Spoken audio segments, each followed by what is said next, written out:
So I stopped here in Somerset, Pennsylvania.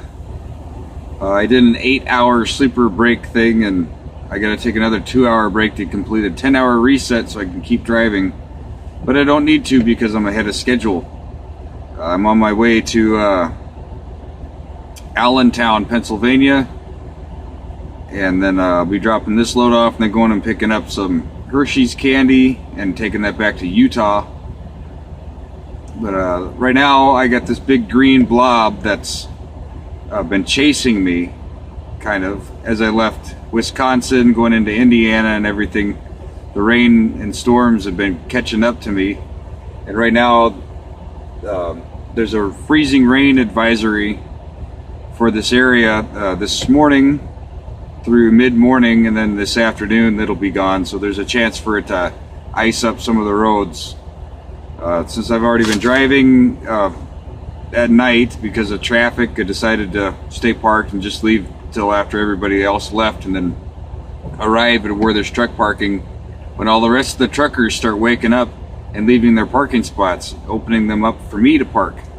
So I'll be sleeping during the day, plus my delivery appointment's not until 10:30 at night, so I'll be getting in there, picking up a dropping off the load, then I can just go pick up my next one. It's a preloaded trailer, so I'll be able to just grab that and go. I'm on my way back to Utah.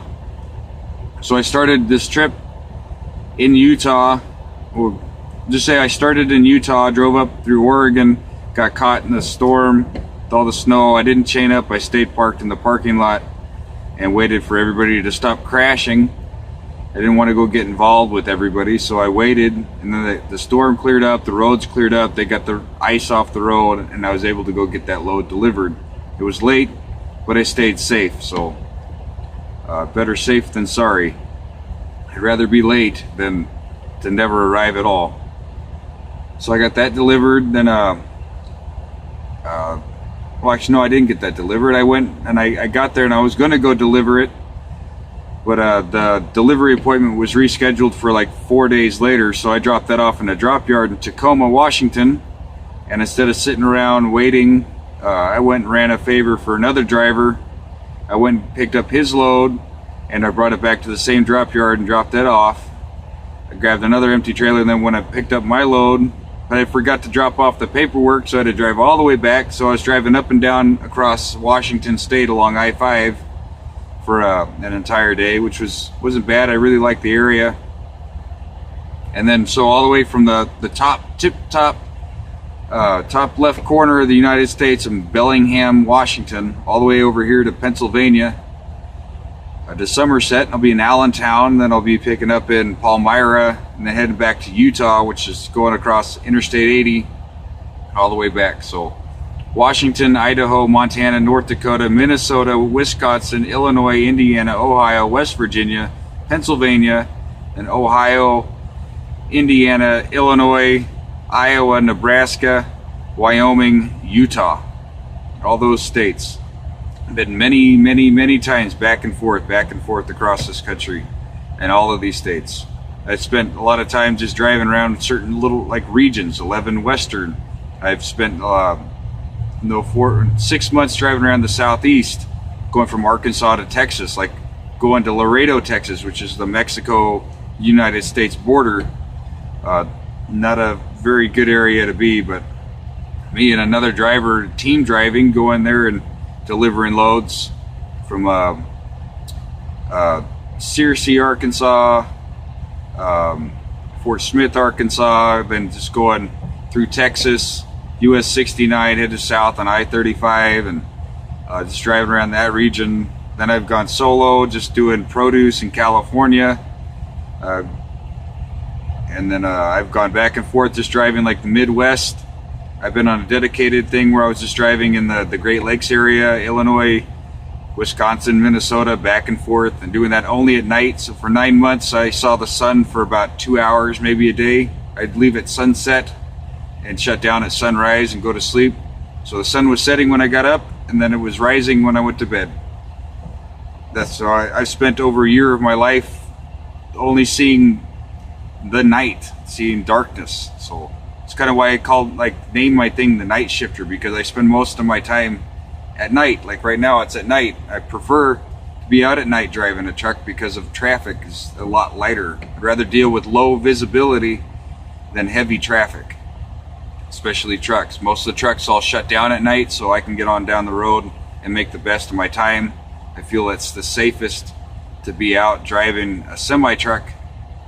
I wouldn't suggest it with the car. I would probably, in a car, I'd do it during the day, and I'd stay off interstates. I'd use back roads, and I would take my time and go slow and enjoy the trip. I've been all over this country. Comparatively to like the distance from Earth to the Moon, that's 244,000 miles, and I drive over 100,000 miles a year. So I drive halfway to the Moon one year. The next year it'd be the second half. So every 2 years I drive the distance to the Moon. I've been on the road for 7 years driving a truck. Well, 14 months of that I wasn't driving, so we'll say 5.5 years. So that's 4 years. That's a trip to the Moon and back, and then 5.5. So that would be, I'm almost back to the. So what is that? To the Moon and back, and then back to the Moon again. And then with all the miles I've driven my entire life, including a car and doing other things, I've been back. So I've been to the Moon and back twice. So 2 round trips around the Moon, and round trips around the country. It's usually it's 2,800 mile load. It's going across the country. So you can do the math on that. I'll do the math right now just so you don't have to think. I've got the calculator here. 2,800 miles.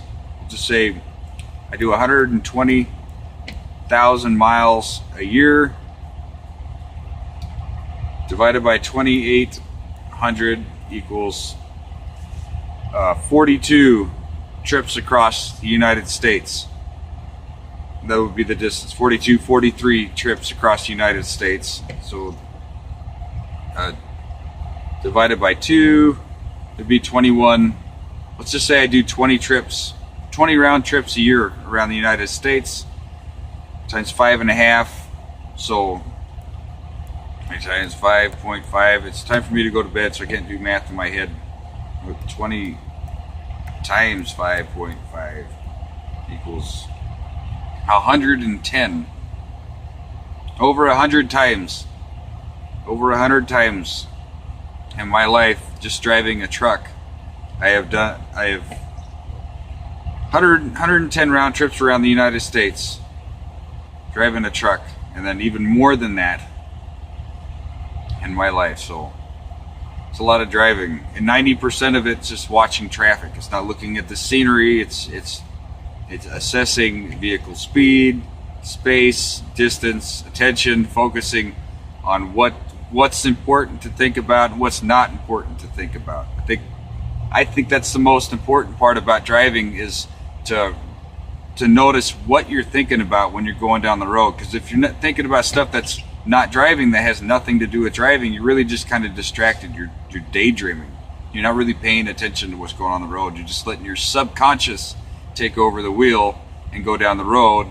And then when things happen, it's kind of a surprise. Well, you don't want that element of surprise, so you got to be completely aware and completely conscious the entire time. You can't be thinking about pizza.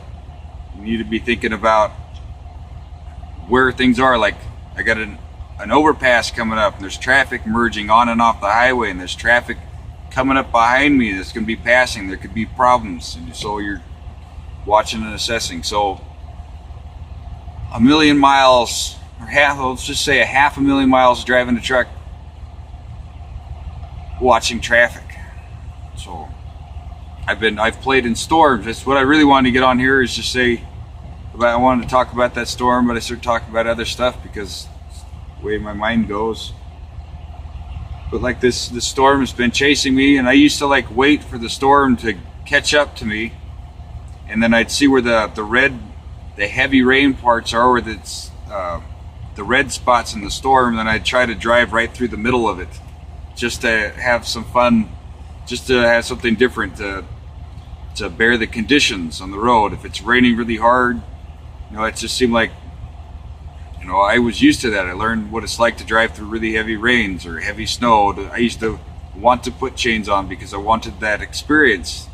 I wanted to know what it's like, how the vehicle felt. And since then I've learned that it's just not worth being on the road in those conditions, because you know, it's like you're going 25 miles an hour, you're not really making very good time. It's challenging, but the challenge is traffic and other people aren't doing what they're supposed to do, and that just kind of ruins it. So you're trying to manage your speed and space with people that are getting in your space and putting themselves in harm's way, putting themselves in a dangerous spot to be in close proximity to other vehicles, trying to go through and pass everyone. It's like, I'm in a semi truck, I'd just rather not be the vehicle for them to get in front of, so that I don't have to slam on my brakes or try to avoid running them over when they crash in front of me. I've got a video here on YouTube with a lady doing exactly that. Came flying by me. She thought she was doing fine, going 37 miles an hour. She knew exactly how fast she was going when she started spinning out and she hit that guardrail. She was going 37 miles an hour and she spun her car out. It's too fast for those conditions for her car. And she probably know that now, that next time she's going down the road, she needs to go slower. But she's probably going to go faster because everybody else is pushing her to go faster, and it could happen again. I'd really like to let people know, like, this is how you can get down the road and have a much safer and easier and more enjoyable experience operating motor vehicle if you didn't participate in a lot of that risky behavior. By driving slower, you're really making your whole life a lot easier, you know, and watching the road conditions and stuff like that. You can really make a really good experience, really good learning experience in your whole trip by, you know, thinking about the road, thinking about driving. The rules aren't there just like restrict you and make it no fun. You can make life a really enjoyable thing out here driving, but when you're in your car, it's a lot different than when you're in a truck. So you have a big company name on the side, and you got to think, well, you're going to be held a lot more responsible for everything if anything does go wrong. So it's just like, you know, you're the employee and everybody else is a customer. Customer's always right, so you got to compensate for them. I really like to just be out here not under so much pressure. I'm used to it. I'd like to take a break from driving, being on the road. I've seen enough of the country. I know what it looks like. Pick a spot in this country and I know exactly what it looks like. Not every little spot, but anything along any of the interstates. I've been up and down almost every one of them, and that's about it. So that's what I wanted to put on here. Show you. I don't have any more pictures to put up yet, so it's just life driving a truck. It's good to get out and be moving and going around, but after a week or two, it's okay. Now you kind of feel confined and trapped in the truck, kind of stuck out here, and it's nice to get off the road and go back to something. You know, the grass is always greener on the other side, and then it's green there for a little bit, and then it gets brown, then the grass is green on the other side, so you just go over there back and forth. It's just I don't know, find some other activity other than driving. You know, got to do something other than drive and sleep, something else. That's why I make videos. So I'm gonna upload this, I'm gonna shut it off, climb back here in the back of my truck, get some sleep. I've got about 13 hours so I got to deliver, and I've only got 3 hours left to drive. I'm gonna take an 8-hour break and then get on down the road, deliver this, pick up the next one, and then be on moving again. And I'm looking forward to taking some pictures of some things. I know where they're at, like certain areas I can take pictures of, so I'll take pictures of those. On my Instagram, my name's Ghost Matt. Ghost_Matt. So if you want to see pictures of what I've been doing, I've been a lot more active on Instagram. So Ghost_Matt on Instagram. Check that out. I'll just write it on the screen here and you can see that. All right. Anyway, you have a good night. See you later.